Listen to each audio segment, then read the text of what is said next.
Welcome back to IHIMS education. मैं हूं मोहित पांडे। आ चुके हैं नए लेक्चर के साथ जिसका नाम है respiratory volume and capacity.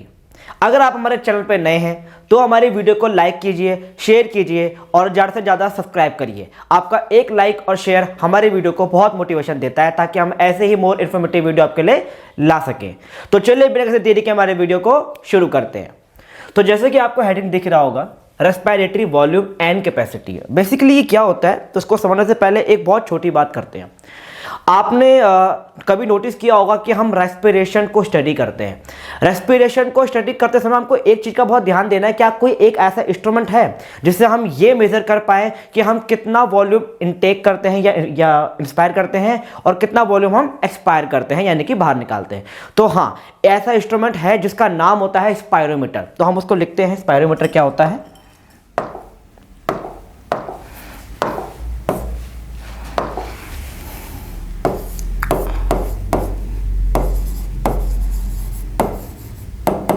Spirometer क्या होता है? स्पायरोमीटर इसके बारे में लिखते हैं, it is an instrument which is used for to measure respiratory volume and capacity. यानी कि रेस्पिरेटरी वॉल्यूम और कैपेसिटी को मेजर करने के लिए, नापने के लिए एक इंस्ट्रूमेंट होता है जिसका नाम है आपका स्पायरोमीटर। आपने किसी भी हॉस्पिटल में या किसी भी प्राइवेट वाले, सरकारी वाले किसी भी हॉस्पिटल में आपने नोटिस किया होगा एक इंस्ट्रूमेंट जिसमें लोग फूंक मारते हैं और फूंक मारने के दौरान उनका वो जितना भी स्केल है वो सारा उसमें मेजर होके आ जाता है। कोविड के टाइम पर ये इंस्ट्रूमेंट बहुत प्रचलित था, बहुत फेमस था, लोग इसका इस्तेमाल कर रहे थे और अपने उन वॉल्यूम को मेजर करके अपना ट्रीटमेंट आगे चालू करवा रहे थे। तो यहाँ पे इसका बड़ा एक रोल होता है कि हाँ, इससे हमें एक अपना रेस्पिरेटरी वॉल्यूम और कैपेसिटी का पता चलता है। लेकिन स्पायरोमीटर की मदद से हम एक ग्राफ निकालते हैं, जिस ग्राफ से भी हमें एक बहुत अच्छी नॉलेज गेन होती है। हमें पता लगता है कि हम कितनी एयर इंस्पायर कर रहे हैं, कितनी निकाल रहे हैं, कितना हम होल्ड अप कर रहे हैं, कितनी हमारी कैपेसिटी है जिसको बोलते हैं वाइटल कैपेसिटी VC। तो ये सब हमें उससे पता चलता है और उस ग्राफ को बोलते हैं आपके में स्पायरोग्राफ। तो चलिए उसको भी एक बार लिख लेते हैं। एक बार इसको अंडरलाइन कर देता हूँ। ये वॉल्यूम को और कैपेसिटी को बताता है और ये एक इंस्ट्रूमेंट है, ठीक है। अब इससे अलग जो कि ये था, it is provide a graphical representation, या हमें एक ग्राफिकल रिप्रेजेंटेशन भी देगा उसके बाद, जिसको हमारे इसमें बोलते हैं, क्या बोलते हैं हमारे इसमें, स्पायरोग्राफ। स्पायरोग्राफ। तो इसी से हमें पता चलता है कि उसका कितना वॉल्यूम हमने इनटेक करा है और कितना लिया है। चलिए इससे अलग एक और चीज भी जो अभी हमें समझनी है, ये बहुत बेसिक था, एक बार आप इसको नोट डाउन कर लीजिए। चलिए, आई होप आपने नोट डाउन कर लिया होगा। तो इससे पहले आपको ये मैं आगे बताऊं, आपको एक और चीज मुझे समझानी है, वो है ये कि आपके मन में सवाल आता होगा, सर रेस्पिरेशन का रेट कितना होता है एक हेल्थी ह्यूमन में, कि हम किस रेट से रेस्पायर करते हैं, सांस लेते हैं। तो मैं वो भी आपको बता देता हूं।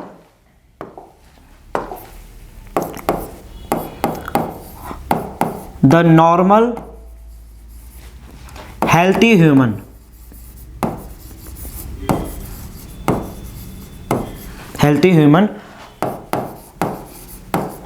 रेट ऑफ ब्रीथिंग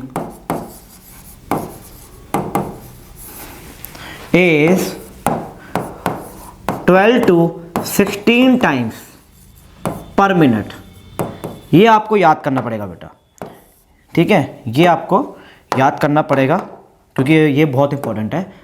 12 से 16 टाइम्स पर मिनट के हिसाब से आपका जो वो है रेट ऑफ ब्रीथिंग होता है, यानी कि 12 से 16 बारी आप 1 मिनट के हिसाब से रिस्पायर करते हो, जो कि एक बहुत अच्छी वैल्यू आपको याद होनी चाहिए। लेकिन ध्यान देना, ये एक नॉर्मल हेल्थी ह्यूमन की है, यानी कि ये ऊपर नीचे वेरी कर सकती है बेटा, डिपेंड करता है कि वो पेशेंट कैसा था या फिर वो इंसान कैसा था। अगर एक हेल्थी ह्यूमन है तो उसका इतना रेंज तक जाता है। अगर कोई इसको फीवर है, कोई इसको सिम्टम है, तो ये वैल्यू ऊपर नीचे वेरी कर सकती है, यानी कि ये एक रेंज है, अप्रॉक्स वैल्यू पर ये एक रेंज है, ठीक है बेटा। अच्छा, फिर उसके बाद हमको ये समझना है कि सेकंड, इसी रेट को अभी हम आगे जब स्टडी करेंगे तो उसके लिए हमें यूज़ करना पड़ता है, क्या यूज़ करना पड़ता है आपको, यूज़ स्पायरोमीटर। फिर हम स्पायरोमीटर को समझते हैं। तो चलिए अब हम स्पायरोमीटर को समझते हैं एक ग्राफिकल रिप्रेजेंटेशन से, और उसको एक अच्छे से एक नॉलेज के तरीके से हम उसको समझेंगे। ठीक है, चलिए आप इसको नोट डाउन कर लीजिए। ओके, आपने नोट डाउन कर लिया होगा। अब चलते हैं इस पर। तो ये है आपका ग्राफ। तो बेसिकली ये है आपका एक ग्राफ जिसको हम बोलते हैं स्पायरोग्राफ। मैं यहाँ पे एक बार लिख देता हूँ, ये क्या है आपका स्पायरोग्राफ। आइए स्पायरोग्राफ को समझते हैं क्या होता है इसमें, ऐसा बेसिक क्या है। ठीक है, तो सबसे पहले मैं कुछ चीज़ें इसमें नोट डाउन कर देता हूँ आपके लिए।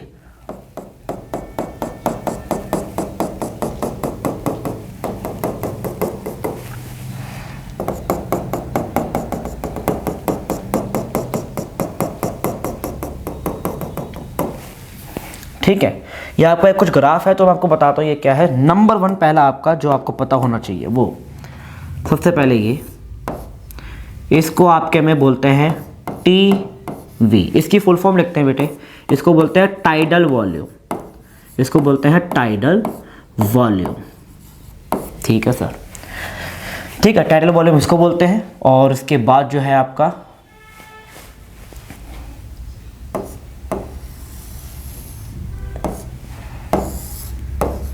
इसको बोलते हैं आपके में IRV।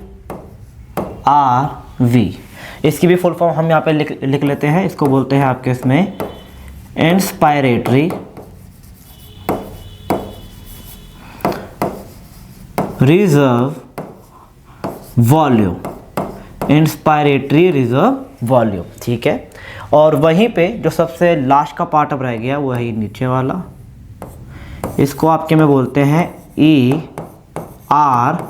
इसकी भी फुल फॉर्म देख लेते हैं बेटा, क्या होता है ये, एक्सपायरेटरी रिजर्व वॉल्यूम।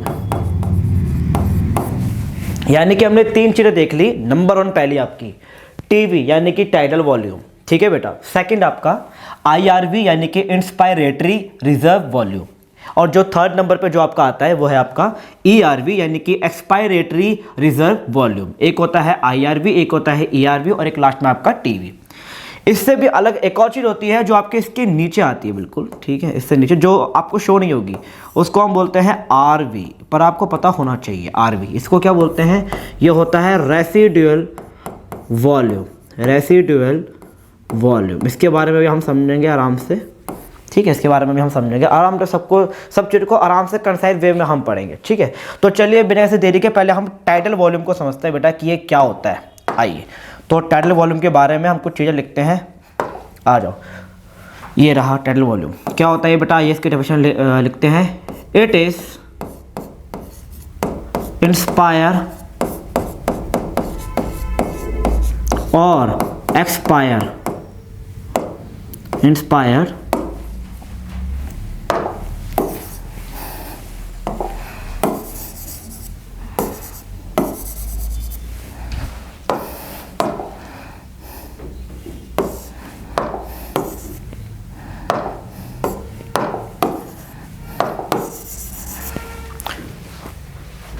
तो चलिए फिर अब हम सबसे पहले हम टीवी को समझते हैं कि टीवी क्या होता है। ठीक है, तो आइए इसकी डेफिनेशन लिखते हैं हम आराम से। ठीक है, टीवी इट इज इंस्पायर और expire air during normal breathing. यानी कि टीवी आपका बेटा जिसको हम बोलते हैं टाइडल वॉल्यूम, ये क्या होता है, ये होता है आपका एक नॉर्मल इंस्पायर या फिर एक्सपायर किया गया एयर, जो कि हम कब लेते हैं, नॉर्मल ब्रीथिंग के दौरान। यानी कि अभी हम जो नॉर्मल हैं ऐसे, ये जो हम ले रहे हैं इसको हम टाइडल वॉल्यूम बोलते हैं। यहां पे आपको एक और चीज समझनी पड़ेगी, टाइडल वॉल्यूम में या तो आप इंस्पायर करते हैं या तो आप एक्सपायर करते हैं। अगर आप लेते हैं ऐसे तो ये होगी टाइडल वॉल्यूम, अगर आप छोड़ते हैं इसी को तो इसी को बोलते हैं टाइडल वॉल्यूम। इसका अमाउंट आपको याद होना चाहिए बेटा। इसका अमाउंट कितना होता है आपके में, यहाँ पे मैं इसको लिख देता हूँ। ये होता है आपका 500 ml। ये वैल्यू आपको याद करनी है, ये वैल्यू बड़ी काम आएंगी अभी, इस वैल्यू को याद कर लेना। 500 ml होता है ये, ठीक है। अच्छा, तो आपने ये भी लिख लिया। अब आते हैं हम IRV के ऊपर। तो IRV के बारे में यहाँ पे लिखते हैं आराम से। इट इज मैक्सिमम, बेटा मैं शॉर्टकट में लिख रहा हूँ मैक्सिमम, ठीक है। It is maximum air which is inspire after the normal inspiration।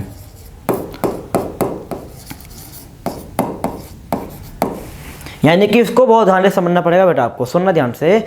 IRV क्या होता है? देखो अभी तक आप टाइडल ले रहे थे बस एकदम,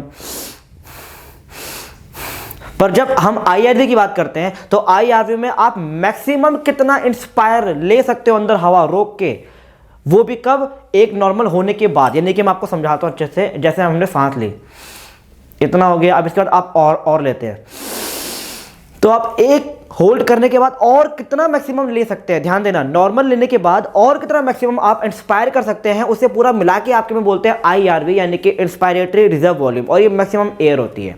तो इसकी भी कुछ वैल्यू होगी, वो भी हम याद कर लेते हैं।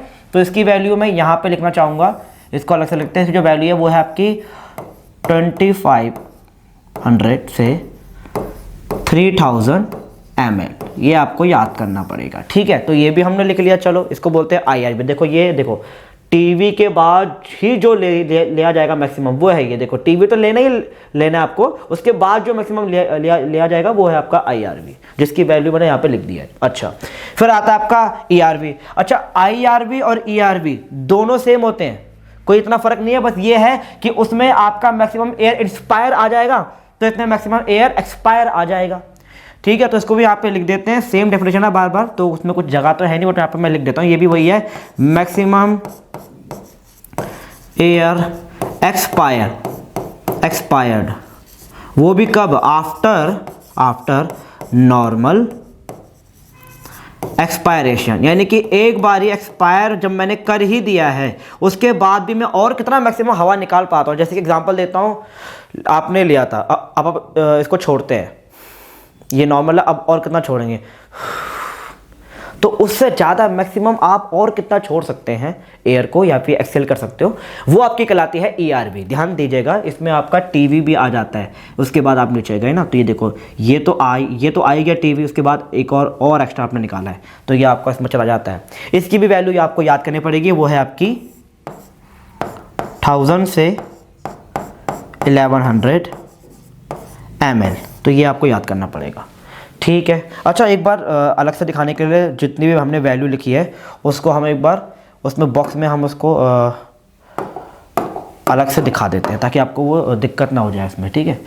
ये है वो वैल्यू, ठीक है, यहाँ है ये है वो वैल्यू, और इधर ये है वो वैल्यू, ठीक है। अच्छा, तो ये तो हो गई एक बात। अब बचा आपका RV। तो RV क्या होता है सर? ये RV को समझते हैं, RV क्या होता है। अब सुनना RV के बारे में। RV क्या होता है? It is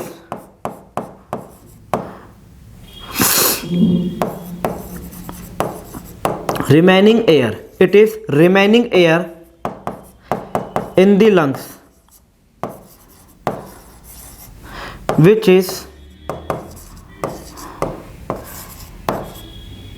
cannot released due to negative pressure. ये थोड़ा सा ध्यान से समझना पड़ेगा बेटा, ये थोड़ा सा इंपॉर्टेंट है। कैसे बताता हूँ आपको, इसमें लिखा हुआ है ये एक रिमेनिंग एयर है, बची हुई एयर। मतलब सर बची हुई एयर, अभी तक तो सर हम जो ले रहे थे उसी को तो हम निकाल देते थे, तो सर ये बची हुई एयर कहाँ से आती है? तो सुनना ध्यान से, ये एक रिमेनिंग एयर है, बची हुई एयर है, जो कहाँ होती है? आपकी लंग्स में होती है। विच इज, जो कि कैन नॉट रिलीज, कभी नहीं, मतलब वो निकल ही नहीं सकती है। अल्टीमेटली यहाँ पे वर्ड ऐसा है, लेकिन ये निकल ही नहीं सकती है कभी बार। ड्यू टू, किसकी वजह से? नेगेटिव प्रेशर की वजह से। यहाँ पे मैं नेगेटिव प्रेशर को बेटा अंडरलाइन करना चाहूँगा, बहुत इंपॉर्टेंट रोल है इसका। अब चलिए एक बार समझते हैं कि ये क्या कहना चाह रहा है हमसे बेटा, ठीक है। तो चलिए देखते हैं क्या है ये। तो सुनिए मेरी बात को, मैंने बोला कि बेटा अगर कोई भी बच्चा फर्स्ट टाइम पैदा होता है, ठीक है, इस धरती पे आता है माँ की कोख से, तो वो बच्चा जब पहली बार आता है तो उसके लंग्स बिल्कुल कोलैप्स होते हैं, खुले ही नहीं होते, तो उसको डॉक्टर ना टैप करता है, मारता है, जिसकी वजह से उसको सेंसेशन फील होता है, दर्द यानी कि पेन फील होता है। उस पेन का रिएक्शन देने के लिए, रिएक्शन होता है ना आपके साइंस में, तो वो रिएक्शन देने के लिए वो बच्चा क्राई करता है, रोता है, ठीक है। तो रोते समय उसका लंग्स यानी कि माउथ पहली बार ओपन होता है, तो एक एयर बाहर से यानी कि हाई प्रेशर से लो प्रेशर में बच्चे के लंग्स के अंदर बाहर से अंदर जाती है। वो फर्स्ट टाइम होता है वो, और वो लेयर सीधे जाके उसके लंग्स में ट्रैप हो जाती है और वो जिंदगी भर वहीं रहती है, ताकि वो प्रेशर यानी कि वो वैक्यूम मेंटेन रहे, ठीक है। और वही कहलाता है आपका आरवी यानी कि रेसिडुअल वॉल्यूम, जो कि हमेशा अंदर ही रहेगा, कभी अब बाहर नहीं आ सकता। वो भी किसकी वजह से? नेगेटिव प्रेशर की वजह से, क्योंकि अंदर एक वैक्यूम बन गया, एक प्रेशर सा बन गया जो कि नेगेटिव है, बाहर से अंदर आ गया वो। अब वो एयर अंदर ही रहेगी, इसके बाद ये बच्चा फिर सांस लेना शुरू करता है, और ऐसे धीरे करके हम मैच्योर बड़े होते जाते हैं, जो जिंदगी भर हमारी शरीर के अंदर रहेगा, जो जिंदगी भर हमारे शरीर के अंदर रहेगा। तो यहाँ फिर ये हमें चीज़ें हमें बहुत ध्यान देनी पड़ेगी, किसकी वजह से? नेगेटिव प्रेशर की वजह से। अच्छा, अब सर इसकी भी कोई वैल्यू होगी? तो हाँ बेटा, इसकी भी वैल्यू होती है। वो वैल्यू हम यहाँ पे लिख लेते हैं, कुछ ज़्यादा खास नहीं है बट ठीक है। वो होती है आपकी 1100 हो गया आपका, उससे 1200 ml। इसको भी एक बार हम चमका देते हैं ताकि हमको अलग से दिख जाए। तो ये आपकी सारी वैल्यू, एक बार आप इसको आराम से नोट डाउन कर लीजिए। पहला होता है आपका टीवी, टीवी के बाद जो आता है आपका वो है आपका आईआरवी, आईआरवी के बाद जो आता है वो आपका ईआरवी, और लास्ट में जो कि आपका बचा वो है आरवी, जिसको बहुत अच्छे से आपको याद करना है। आरवी को याद कर लेना आप, ठीक है। तो ये आपका स्केल है, ये आपको पता होना चाहिए। इसको नोट डाउन कर लीजिए, ठीक है। चलिए, तो आपने इसको नोट डाउन कर लिया होगा, ओके, ठीक है। तो बेसिकली आज के लिए हमारा यही था, इतना ही हमें समझना था। सो यहाँ पे आज हमने क्या क्या सीखा? हमने रेस्पिरेटरी वॉल्यूम को समझा, और उसके हमने मेन चीज़ों के जो भी ग्राफ होते हैं वो हमने समझे, उसको हमने पढ़ा। हमने रेट को समझा, रेट क्या होता है, रेट ऑफ ब्रीथिंग हमारा कितना होता है, ठीक है, रेट ऑफ ब्रीथिंग, वो हमने पढ़ा। और ये हमने एक डायग्राम के तरीके से हमने उसको अच्छे से समझ लिया। आई होप आपने उसको नोट डाउन कर लिया होगा, ठीक है। अच्छा, एक और चीज़ है जो आपके लास्ट में रह गई है, उसको भी इसमें इन्वॉल्व कर देता हूँ ताकि फिर आपका एक पूरा हो जाएगा ये पढ़ने के बाद। अच्छा, यहाँ पे मैं आपको एक और चीज़ बता देता हूँ। आपको टीवी टाइडल वॉल्यूम हमेशा याद होना चाहिए, जो आपका 500 ml होता है, यानी आप 500 ml ही एयर इनटेक और एक्सहेल करते हो, ये आपको याद होना चाहिए। उसको हम बोलते हैं टीवी यानी कि टाइडल वॉल्यूम। अच्छा, अब सर आपने ये याद करने को क्यों बोला? इसके पीछे एक रीज़न है, सुनना। एक वर्ड होता है और वो है आपका पल्मोनरी वेंटिलेशन, इसको हमारे में बोलते हैं पीवी। क्या होता है सर? ये बताता हूँ। पल्मोनरी वेंटिलेशन से आपका पूरा ml यानी कि लीटर में आप कितने पर मिनट के हिसाब से कितने लीटर या ml एयर को इनटेक करते हो एक बारी में, वो आपका इसमें पता चल जाएगा। या फिर एक्सेल करते हो या इनटेक करते हो, वो आपका पता चल जाएगा। तो यहाँ पर हम इसको कैसे लिखेंगे? यहाँ पर आता है आपका रेट ऑफ ब्रीथिंग, जो अभी हमने ऊपर देखा ही था सबसे पहले, 12 से 16 इनटू में आपका आता है टी तो चलिए इसकी वैल्यू को हम यहाँ पर एक बार पुट करते हैं। तो जब इसकी हम वैल्यू यहाँ पे पुट करेंगे तो यहाँ पर आ जाएगा आपका 12 से 16 ब्रैकेट में, इधर आ जाता है टीवी आपका 500 जो हमने अभी अभी लिखा था। अब इसको जब हम एक नॉर्मल मैथ के वजह से इसको हम सॉल्व करेंगे तो 500 को 12 से करेंगे तो हो गया आपका 6000। ये बेटा माइनस का साइन नहीं होता, बहुत बच्चे सोचते हैं कि सर ये माइनस का साइन है, ये बेटा रेंज है, यहाँ से वहाँ तक है, ठीक है, मिनिमम से मैक्सिमम होता है, रेंज है ये। 500 को अगर हमने 16 से किया तो हो गया आपका 8000। ये जो आपका निकला है रेंज में, ये आपका है प्रॉपर कितना ml पर मिनट के हिसाब से, लेकिन मैं कह रहा हूँ मुझे इसको लीटर में निकालना, तो ये हो गया आपका 6 से 8 लीटर, ठीक है, पर मिनट। तो ये वैल्यू आपको जो है याद करनी पड़ेगी, ये वैल्यू आपको याद होनी चाहिए। ऊपर वाली भले याद ना हो पाए पर इसको आप याद कर लेना। यानी कि पल्मोनरी वेंटिलेशन क्या बताता है आपका कि आप इतने लीटर पर मिनट के हिसाब से आप एयर को इनटेक या एक्सहेल करते हो, ये आपको याद होना चाहिए। एक बारी में आप एक मिनट के हिसाब से आप इतनी लीटर 6 से 8 लीटर आप इनटेक या फिर एक्सहेल करते हो। तो ये था आपका एक इंपॉर्टेंट टॉपिक, इसको भी एक बार आप नोट डाउन कर लीजिए।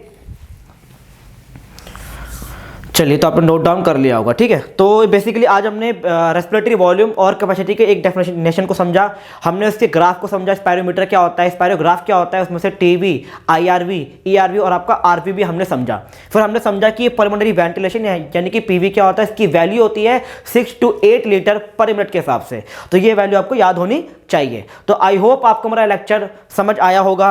अगर आपके कोई भी डाउट होते हैं, कोई भी क्वेरी होती है, तो आप कमेंट सेक्शन में उस डाउट को लिख सकते हैं। मैं उसको बारी बारी से सीन करके उसके ऊपर और इन्फॉर्मेटिव वीडियो बनाऊंगा, और अगर कुछ लगेगा तो और भी हम अलग से उसमें ऐड ऑन करेंगे। बाकी ही ऐसी मोर इन्फॉर्मेटिव वीडियो के लिए हमारे चैनल पर बने रहिए। तब तक के लिए थैंक यू।